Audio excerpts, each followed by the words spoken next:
La posture des macronariens se caractérise par un nouveau style de locomotion adopté particulièrement par les titanosaures. Alors que les sauropodes sont connus pour être les géants des dinosaures, les macronérans n'étaient pas exclusivement de grande taille. Ils montrent une divergence dans l'évolution de la taille du corps, certains membres augmentant ou diminuant en taille par rapport à leurs conditions environnementales.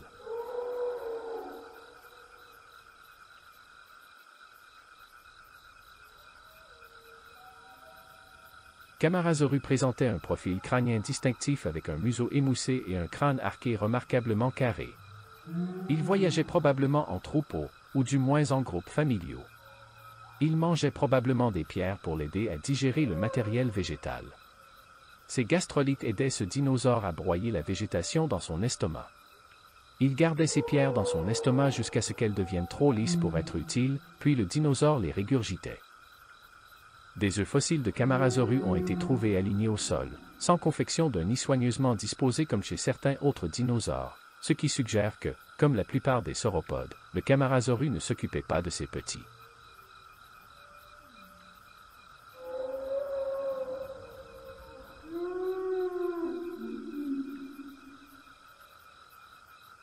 Augustinia était bien connu pour ses plaques d'armure distinctives, initialement interprétées comme une série de pointes et de plaques larges et verticales au centre de son dos, un peu comme celles des stégosaures non apparentés. Une étude plus approfondie du matériel fossile mal conservé a montré que ces plaques étaient en fait plus susceptibles d'être des fragments de côte et d'os de la hanche. La comparaison des ossements de Rheangosaurus au reste plus complet d'autres genres a abouti à des estimations très approximatives sur la taille de cet animal qu'on imagine atteindre les 30 mètres de long, augmentant la probabilité qu'il fasse partie des plus gros animaux à avoir parcouru la Terre. Weytonotitan est identifié comme un titanosaure basal. Il était plutôt mince, mais de nombreuses parties du squelette manquent encore.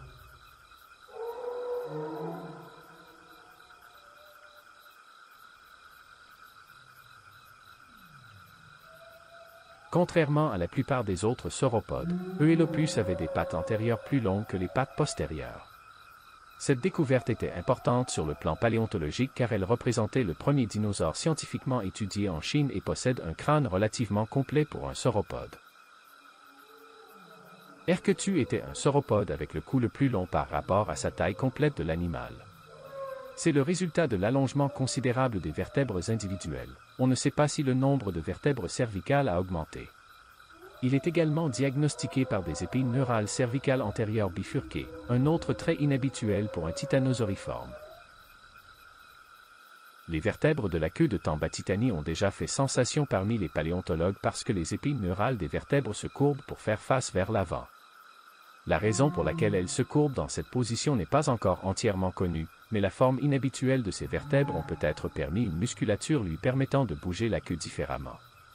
Cela pourrait signifier un mode de vie où la queue était davantage utilisée, peut-être pour communiquer avec des congénères.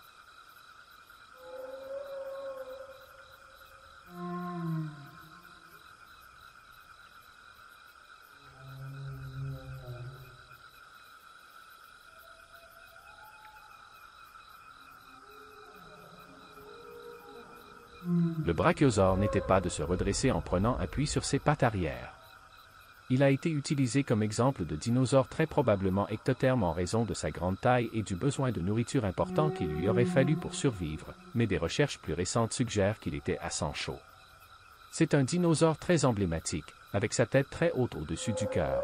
Les brachiosauridés auraient eu des systèmes cardiovasculaires à forte pression. On estime que le cœur du brachiosaure devait pomper le double de la pression artérielle d'une girafe pour atteindre le cerveau. La position exacte de leurs trous nasaux n'est pas connue avec certitude car il n'y a pas de trou dédié dans le crâne qui révélerait la taille approximative comme chez d'autres animaux. Giraffatitan est un parent africain, bien qu'il soit phylogénétiquement différent des brachiosaures. Il avait probablement un style de vie très similaire à celui d'un animal se nourrissant dans la canopée. Une fois que Sauroposédon avait atteint la maturité, il aurait alors été pratiquement à l'abri de toutes les attaques de carnivores. C'était une découverte inattendue, car il s'agissait d'une énorme créature énergivore à l'ère où les autres sauropodes avaient tendance à devenir plus petits. Certains scientifiques pensent qu'il est plus étroitement lié au titanosaure qu'au brachiosauridé. Il a un cou plus gracile que celui du Giraffatitan. Si le reste du corps s'avère tout aussi mince, l'estimation de la masse peut être trop élevée.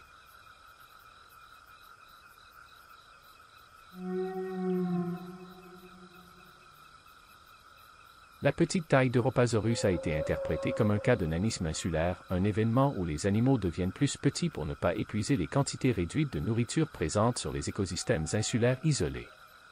Il a été suggéré que son ancêtre aurait rapidement diminué de taille corporelle après avoir émigré vers une île qui existait à l'époque, car la plus grande des îles de la région du nord de l'Allemagne mesurait moins de 200 000 km².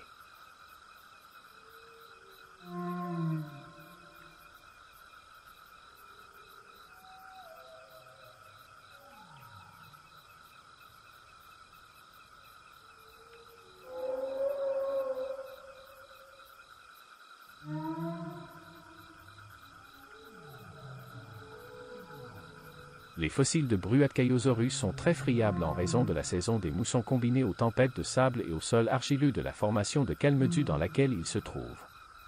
En 2017, il a été signalé que les fossiles d'origine s'étaient désintégrés et n'existaient plus. Mais si ces estimations de taille sont exactes, sa taille serait similaire à celle de la baleine bleue.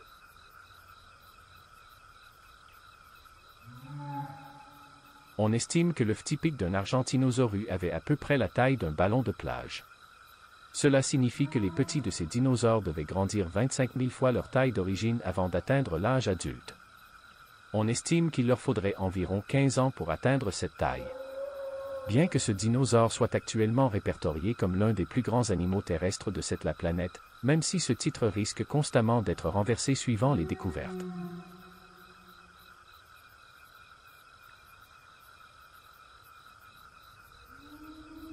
Malawisaurus se distingue des autres titanosaures connus car il est l'un des rares dont le crâne est attribué au genre.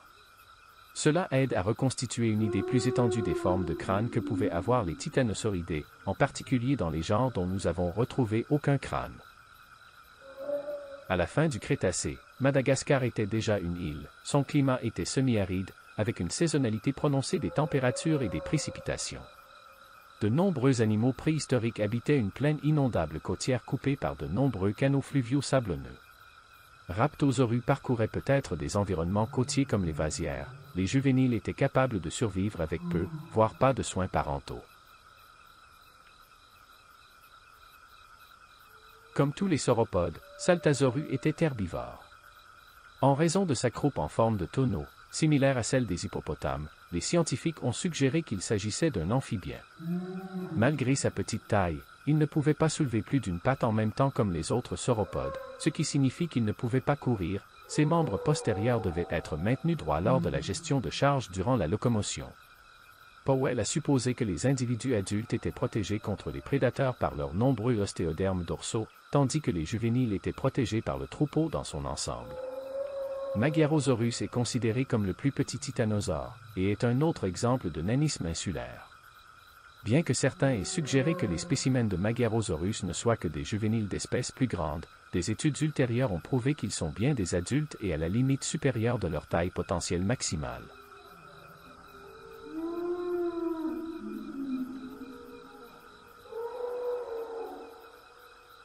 Il ne fait aucun doute que Paralititan se trouve confortablement parmi certains des plus grands dinosaures sauropodes que nous connaissons, bien que son squelette soit en grande partie incomplet. C'est le premier dinosaure dont il a été démontré qu'il habitait un habitat de mangrove. Le squelette autochtone récupéré a été conservé dans des dépôts de marée contenus au milieu de feuilles fossiles et de systèmes racinaires. L'écosystème de mangrove qu'il habitait était situé le long de la rive sud de la mer de Téti.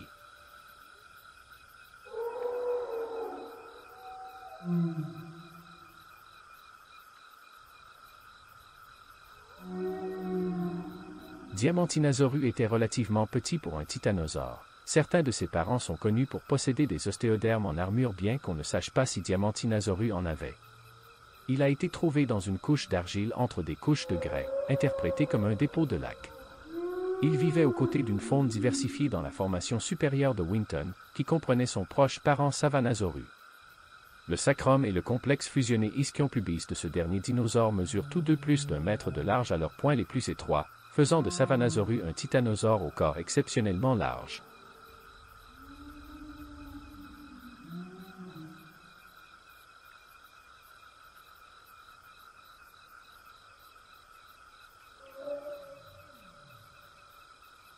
Maxacalisaurus est l'un des plus grands dinosaures connus pour avoir vécu au Brésil. Il est connu pour avoir eu des ostéodermes dans la peau pour une protection supplémentaire contre les prédateurs.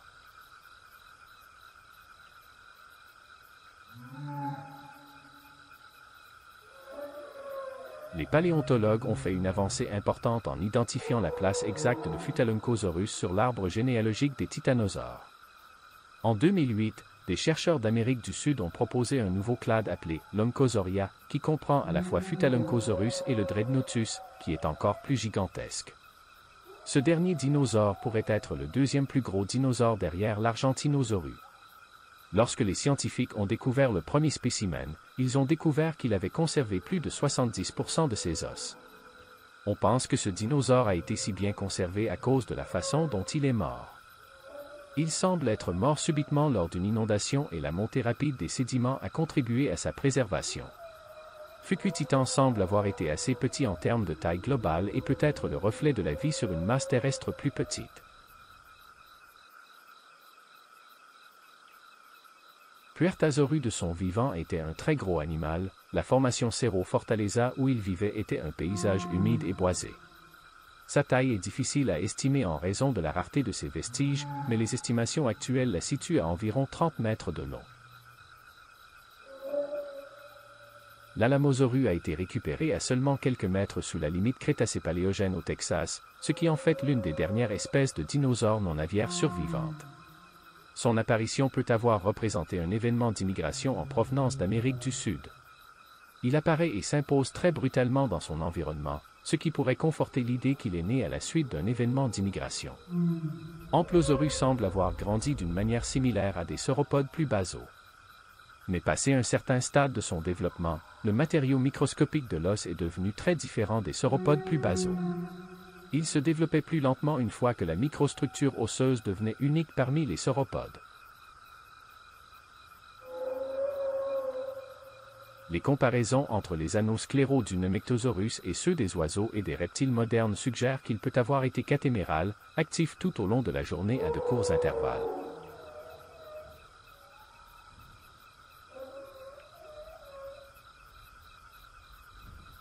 Des œufs attribués à Hypsilosaurus ont été trouvés en France depuis 1846 et étaient les premiers œufs de dinosaures réellement découverts, bien qu'ils n'aient pas été reconnus comme dinosauriens pendant plusieurs décennies.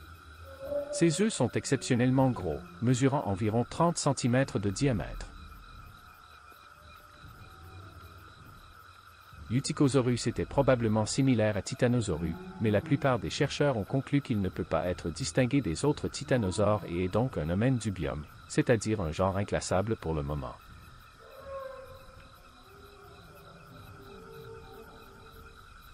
Les fossiles de Titanosaurus ne sont pas suffisamment distincts pour attribuer en toute confiance d'autres restes, c'est pourquoi même s'il a été utilisé pour créer le Titanosauria, il est également considéré comme un autre nomen dubium par les paléontologues.